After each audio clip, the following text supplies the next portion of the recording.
Então todos sejam bem-vindos ao último tema dessa série incrível sobre meu herói bíblico Paulo. O episódio de hoje, o 7º episódio, completando a carreira. Como é bom quando você começa uma tarefa e tem a graça de completá-la. Nós queremos falar sobre como Paulo conseguiu ser esse soldado nessa grande batalha da fé e atravessar a linha de chegada. Como isso é possível? Atos 28 é o último capítulo do livro de Atos que vem apresentando a história da igreja poderosa que vivenciou os milagres do primeiro século da era cristã. E diz no verso 30 e 31, o texto bíblico, Atos 28, versículos 30 e 31, diz assim: Por 2 anos permaneceu Paulo na sua própria casa que alugara, onde recebia todos os que o procuravam, pregando o reino de Deus e com toda a intrepidez, sem impedimento algum, ensinava as coisas referentes ao Senhor Jesus Cristo. O livro de Atos, ele termina assim, dando uma sensação de livro inconcluso. Você tem essa mesma sensação? Não se fala da morte de Pedro, não se fala da morte de Paulo, fica assim meio nas entrelinhas, mas o livro de Atos termina de uma maneira assim meio abrupta, eu diria. Talvez porque o último capítulo desse livro nós ainda estejamos escrevendo. Acredito que o último capítulo da igreja do livro de Atos do Espírito Santo é o que a igreja escreverá na última geração de crentes. Mas eu gostaria de falar um pouquinho, pelo menos, desses versos que tratam desse momento da vida de Paulo.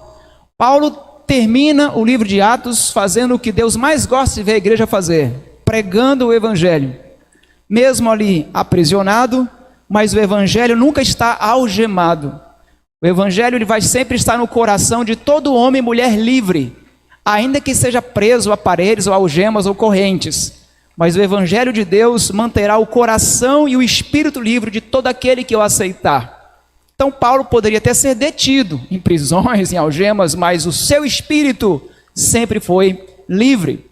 Paulo chegou em Roma no ano 61, na primavera. Ali ficou preso por 2 anos, enquanto ele aguardava o julgamento feito por Nero. Esse julgamento, ele, após ter sido julgado, ele foi libertado em 63. Sendo libertado, ele fez a 3ª viagem missionária, que ela é mencionada em 2 Timóteo 4,17. Mas em Troade houve um tumulto e ele foi novamente preso e morto no ano 67 depois de Cristo. Embora a Bíblia não descreva a morte de Paulo, mas ela dá indícios de como ele morreu. Isso você encontra na 2ª carta de Paulo a Timóteo, no capítulo 4, versículos 6 e 13. Nós sabemos que a 2ª carta de Paulo foi a última carta que o apóstolo Paulo fez, já com seu corpo enfraquecido, com as vistas já bem de muita dificuldade, com o seu corpo fraco, mas seu espírito mais forte do que nunca, e com muita intrepidez e coragem, de acordo com a tradição e a história, ele foi decapitado por ordem do perverso imperador Nero. Paulo, embora a Bíblia não descreva, mas ele foi um homem que realizou muitos milagres. Você vai encontrar uma referência desse ministério muito profícuo de Paulo, não só em milagres, mas muito ele escreveu. Se você analisar bem, dos 27 livros do Novo Testamento, a maioria quem escreveu? Paulo. A primeira parte do livro de Atos, até o capítulo 8, o apóstolo Pedro se destaca como um grande ícone da igreja cristã. Mas a partir do capítulo 9, da conversão de Saulo, que mais tarde se tornou Paulo, o grande vulto do cristianismo se torna Paulo. Então nada mais justo, do que terminar o livro justamente falando de Paulo. E Paulo aqui, quando ele esteve em Malta, é mencionado que ele curou ali milhares de pessoas. Em Atos 19, é apresentado que ele curou ali entre os aldeões da ilha o pai de Públio, que estava com febre, disenteria, mas muitas pessoas foram trazidas para Paulo e ele curou a todos. Mas a Bíblia só registra praticamente esta cura do pai de Públio e também registra a cura do coxo de Listra, aquele coxo que acabou rendendo aquele aplauso no momento e apedrejamento no outro, e Paulo acabou ali sendo ressuscitado pela misericórdia de Deus. É que ele foi apedrejado e morto e Deus o ressuscitou. Mas outros milagres a Bíblia não relata. Mas todos os milagres que Jesus Cristo também fez, a Bíblia relata? Não. O Evangelho segundo João diz que se todos os milagres que Jesus Cristo fez, e se todas as coisas que Jesus ensinou fossem escritas, nem o mundo inteiro caberiam os livros escritos. Então, portanto, não deveria estranhar o fato de Paulo ter feito vários milagres e não serem mencionados. Na nossa vida cristã, na nossa caminhada cristã, há muita coisa que você vai fazer e que as pessoas não vão se lembrar. Talvez você tenha feito um lindo ministério para Deus nos últimos 10, 15 anos ou mais. E talvez você nunca tenha recebido um parabéns aqui da frente. Talvez nunca uma lembrança. Mas é assim mesmo, isso faz parte desta vida. Há muitas injustiças que acontecem. E eu não posso fazer meu ministério pautado no que as pessoas dizem ou deixam de dizer a respeito do que eu faço ou deixo de fazer. Porque senão seria um serviço muito infeliz. É por isso que nós fazemos tudo sempre para honrar e glorificar o único nome que jamais pode ser esquecido. O nome do nosso Senhor Jesus Cristo. É por isso que tudo que nós fazemos para o Senhor Jesus e não para homens. Porque fazer para homens, por mais generosos que eles sejam, por mais gratos que eles sejam, sempre acontecerá injustiças. Por isso que Paulo ele sempre teve esse ministério muito preocupado no que Deus falava, no que Deus avaliava e não no que os outros diziam ou deixavam de dizer. Paulo era esse homem que tinha uma coragem incrível, uma fé inabalável, mas Paulo, ao mesmo tempo que curou milhares de pessoas, ele sofria de uma enfermidade. Acredita-se que Paulo, desde aquele encontro que ele esteve em caminho para Damasco, aquela visão que ele teve de Jesus glorificado, de que aquela visão mudou Paulo para sempre, não só espiritualmente, como emocionalmente, como fisicamente. Acredita-se que aqueles 3 dias de escuridade, que mais tarde foi restabelecida a sua visão com a visita de Ananias, sequelas, marcas ficaram em seus olhos. E ele passou a não enxergar muito claramente depois desse momento incrível do encontro com Jesus. Inclusive, você vai encontrar em algumas cartas ele dizendo, olha, não estou podendo nem escrever direito. Veja que eu escrevi aqui do meu próprio punho essa assinatura com letras garrafais. Ele até menciona que uma igreja, a igreja de Efésios, que eles ficaram tão compadecidos dele, que eles tiveram vontade de arrancar os próprios olhos e darem para Paulo. Então é provável que Paulo tenha sofrido muito com essa enfermidade física, em especial nos seus olhos. Mas ele, depois de ter pedido várias vezes para Deus curá-lo, porque ele gostava de escrever, gostava de ler, porque a Bíblia diz que ele tinha livros que mandava trazer para ele, e gostava muito de ver as pessoas, ver a igreja linda de Deus. Mas depois dele pedir várias vezes a cura, qual foi a resposta de Deus? Minha graça te basta. Então, Paulo, você não vê, a partir de Coríntios, você não vê mais Paulo insistindo com esse assunto. Deus disse, minha graça lhe é suficiente. A graça de Deus nos basta para tudo que precisarmos. É claro que temos que pedir, mas quando Deus diz resposta e a resposta é clara, ainda que seja a resposta que eu não quero, é preciso entender que isso é suficiente. Eu sei que nós sempre oramos pedindo um sim, mas o não de Deus é tão lindo, tão maravilhoso quanto o seu sim. O não de Deus é tão bom quanto o seu sim, porque mesmo o seu não é cheio de amor e misericórdia. Então Deus, ele sabe o que dá, embora eu e você não saibamos o que pedimos. E Deus deu a Paulo, que julgou ser o melhor. Paulo é um homem mencionado, que ele enfrenta muito sofrimento. O cristianismo não é um convite para um piquenique, é um convite para um campo de batalha. Quando nós somos chamados a seguir a Cristo, uma cruz também é designada. É claro que uma coroa de glória é separada, mas antes da coroa de glória, vem a coroa de espinhos. Antes de um reino de glória, teremos que passar por um reino de graça e dor nessa terra. Então Paulo, ele chega em uma de suas cartas aos Coríntios, no capítulo 11, e ele fala um pouquinho de como foi sua trajetória. Se você fosse escrever sua trajetória, descrevê-la, eu não sei como seria, mas Paulo, ele descreve alguns episódios que marcaram sua vida. A nossa vida, ela sempre será marcada por episódios onde a gente foi muito feliz ou a gente foi muito machucado. Tem dois tipos de pessoas que marcam sua história: as que mais te amaram e as que mais te machucaram. Então Paulo ele recapitula a história dele contando os momentos que mais o machucaram também. E aqui você encontra ele dizendo: olha, eu não posso reclamar de falta de surra. Eu tomei 2 quarentenas, com menos um açoite. Eu também recebi 3 vezes surra com varas. Fui apedrejado. Em naufrágio 3 vezes. Isso é sem contar o naufrágio em Malta, porque Coríntios foi escrito antes dessa viagem. Também eu sei o que é viver com irmãos falsos. Sei o que é viver em fome, em sede, jejum, frio, nudez, sem falar da preocupação que eu tenho o tempo todo com as igrejas de Deus. Então, de sofrimento, Paulo entendia ou não entendia? Mas muito mais do que Paulo, Jesus entendia. Então, quando eu olho para o sofrimento de Cristo, quando eu olho para o sofrimento de Paulo, quem sou eu para me queixar de alguma coisa? Eu só tenho que agradecer. Afinal de contas, eu creio que nós recebemos muito mais do que merecemos. Porque se nós fôssemos receber o que de fato merecemos, só mereceríamos uma coisa: a morte, e a morte eterna. Então Deus, pela sua infinita bondade, é que nos dá a graça de vivermos e padecermos por Ele. O privilégio do cristão é viver e sofrer, se preciso morrer por Cristo. E foi exatamente isso que Paulo fez em seu ministério. Paulo diz o seguinte: eu vivi e sofri e venci, não porque eu seja mais forte do que ninguém, mas é porque eu vivo muito bem armado. Só existe um porte de armas que o cristão pode defender, pelo menos no Brasil, né? E aqui está o porte de armas.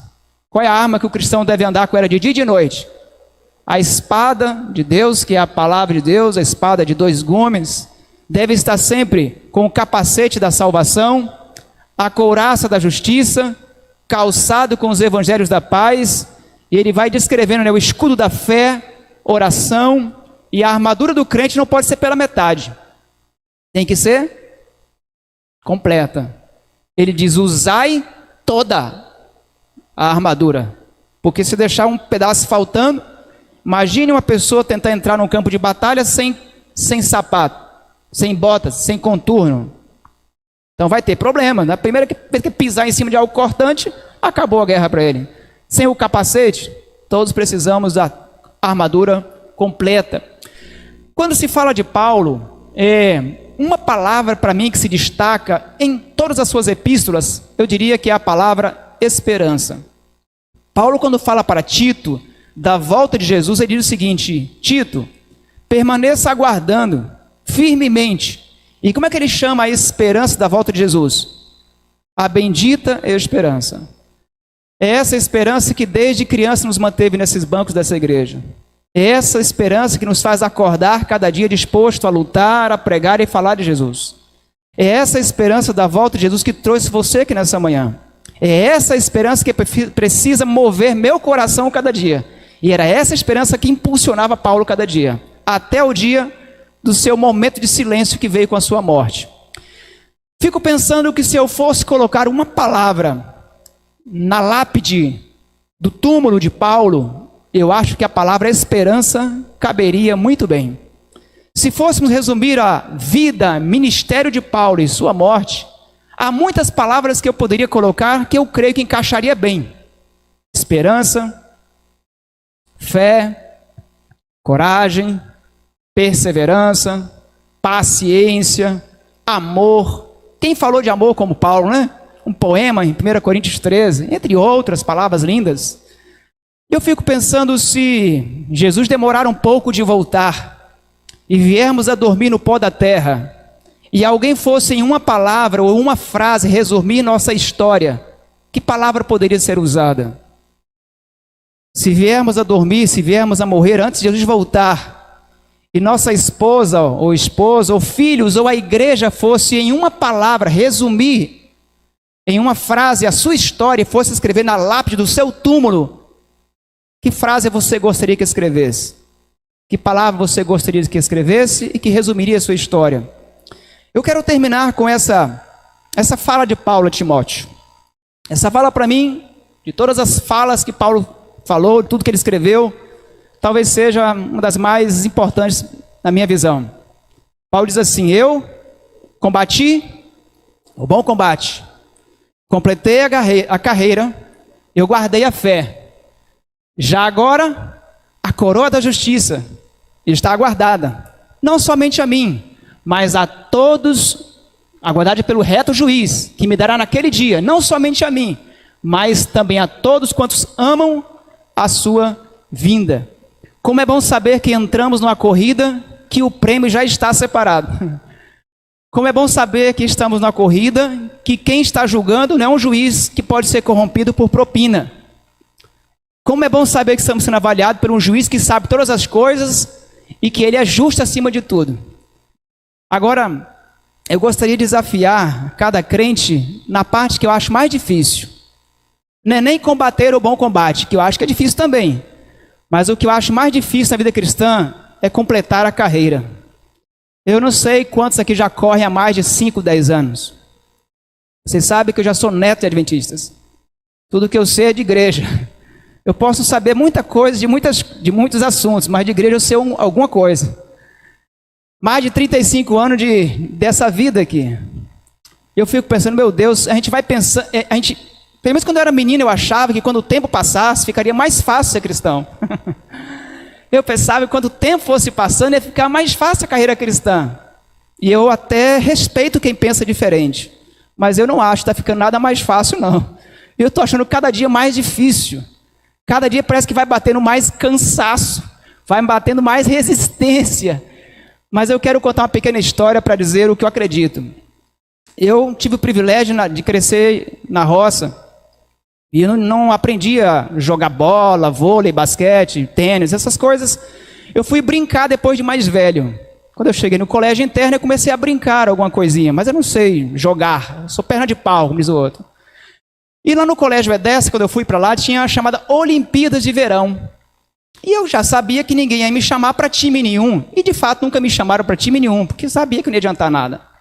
Então eu me dediquei a um pequeno esporte, corrida rústica. E no EDESA tinha uma corrida de 7 quilômetros. 7 a 10 quilômetros, acho que era 10 quilômetros. E eu fazia então esse percurso, treinava e veio o primeiro ano da primeira Olimpíada. Corri na Olimpíada e ganhei o segundo lugar. Medalha de prata. Eu disse, tá bom, primeira vez, né? Primeiro ano, não estou acostumado. Vamos para o próximo ano, terceiro ano e o último ano no EDESA. De novo a corrida, a Olimpíada, treinei de novo, me esforcei um pouco mais, treinei um pouco mais, ganhei em que lugar você acha? Segundo lugar de novo. Eu disse, mas não é possível, segundo lugar de novo, e perdi para a mesma pessoa. Eu falei, não é possível. Falei, mas esse negócio de ser segundo lugar, eu aprendi que segundo lugar é o primeiro perdedor. Esse negócio de serviço para mim não dá certo. Mas fazer o quê, né? Terminei o terceiro ano, vim para o IAN. Cheguei no IAN, final do primeiro ano, tinham chamado Jogos Olímpicos Universitários, que acontecia a cada 4 anos. Eu disse, é a minha chance agora. Dessa vez eu vou ganhar primeiro. Me inscrevi em 2 esportes. Corrida de 1.500 metros e a corrida de 10 quilômetros. Bom, tranquilo. Treinamos, fizemos a de 1.500, novamente, segundo lugar. Falei, não é possível, vou ter que ter essa sina mesmo, né? Segundo lugar. O primeiro lugar ainda ganhou com uma certa folga, mas o terceiro ficou bem mais difícil para me acompanhar. Eu disse, tá bom. Disse que o consolo do segundo é o terceiro, né? Então, tá bom. Fomos para a maratona, que era a minha meta. A maratona, eu já tinha treinado várias vezes aquele percurso. Hoje eu não corro mais 10 quilômetros, mas não teria nenhuma dificuldade de correr 10 quilômetros. Todo dia eu corro 5, 7 todos os dias, só brincando. Então, bora lá. E fomos então. Deu a largada, mais ou menos na metade do percurso. Aí encontrei um colega que tinha parado de correr. Disse, rapaz, você está correndo para quê? Não adianta não. Fulano está aí na frente. E fulano que está na frente está bem, está forte o ritmo dele. Eu mesmo não consegui acompanhar. E sabe que era o fulano que estava na frente? O que já havia ganhado de mim das 1.500 metros. Ele disse, bora caminhando, batendo papo aqui. Eu disse, sabe de uma coisa? Estou cansado de ser segundo lugar. Estou cansado de ser vice. Já perdi dele no início da semana. Não vou correr não. Parei e comecei a caminhar. Depois de alguns instantes, o terceiro lugar que ficou atrás de mim veio nos alcançando e seguiu em frente. Quando eu cheguei no prédio, que fui conversar com os colegas, sabe quem ganhou o primeiro lugar naquele dia? Exatamente o que estava em terceiro lugar. Porque aquele que estava em primeiro lugar tentou manter o mesmo ritmo da primeira corrida e desmaiou alguns metros à frente de onde eu estava. Só que eu não sabia que eu estava sendo o primeiro lugar naquele momento. Eu descobri que sabe o que é pior do que ser segundo lugar? Sabe o que é pior do que ser vice? É você não completar a carreira. É saber que você poderia ser o campeão e deixou escapar de suas mãos. Então uma coisa eu aprendi na minha vida: eu vou correr a minha corrida no meu ritmo, do meu jeito, mas eu quero completá-la em nome de Jesus. Eu não tenho que me comparar a pastor nenhum, não tenho que me comparar a crente nenhum. Eu tenho que me comparar a Cristo e a mim mesmo, mas eu não vou parar de correr. Eu queria desafiar você, na sua luta, na sua batalha, com as suas limitações, dentro dos seus esforços, com a graça de Deus, permaneça na corrida, porque em breve chegaremos na linha de chegada. E para quem vai para o céu, não interessa em que lugar vai chegar. O importante é chegar, é completar a carreira. Essa música que eu vou cantar, ela fala que nós estamos nas mãos de Jesus. E para aquele que corre com Jesus, que está nas mãos dele, com certeza terá vitória. No final desse louvor, eu quero convidar você a ficar em pé e faremos a oração final. Estou em tuas mãos.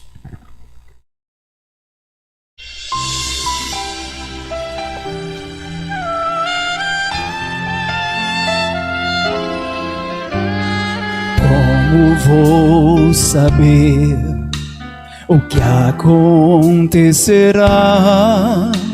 O que vai ser do amanhã?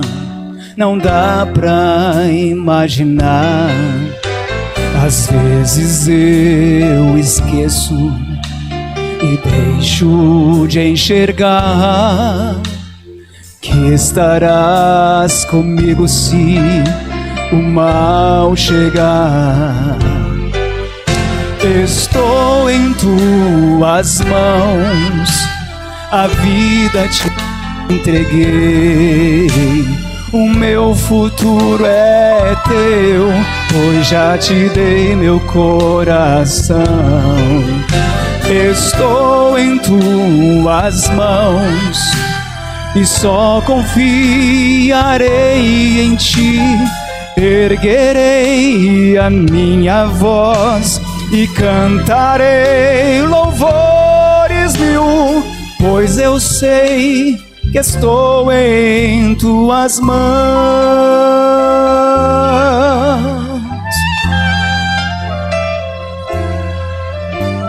Não irão durar riquezas materiais, mas eu sei que o teu amor para sempre durará.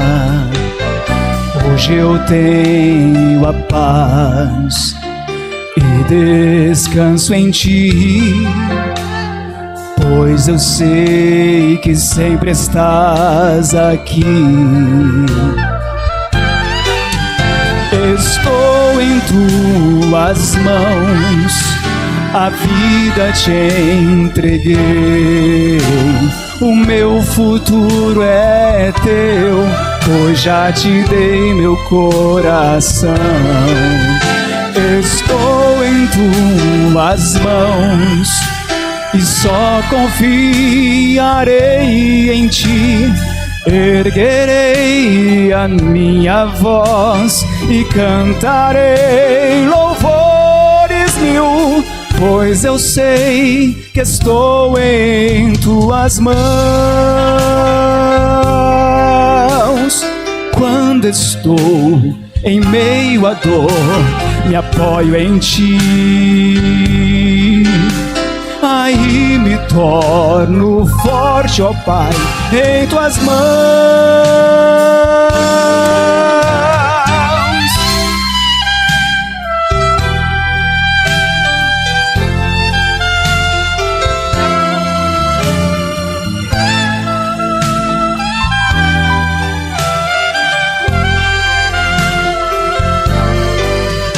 Estou em tuas mãos e só confiarei em ti. Erguerei a minha voz e cantarei louvores mil, pois eu sei que estou em tuas mãos. Sou teu Senhor, estou em tuas mãos.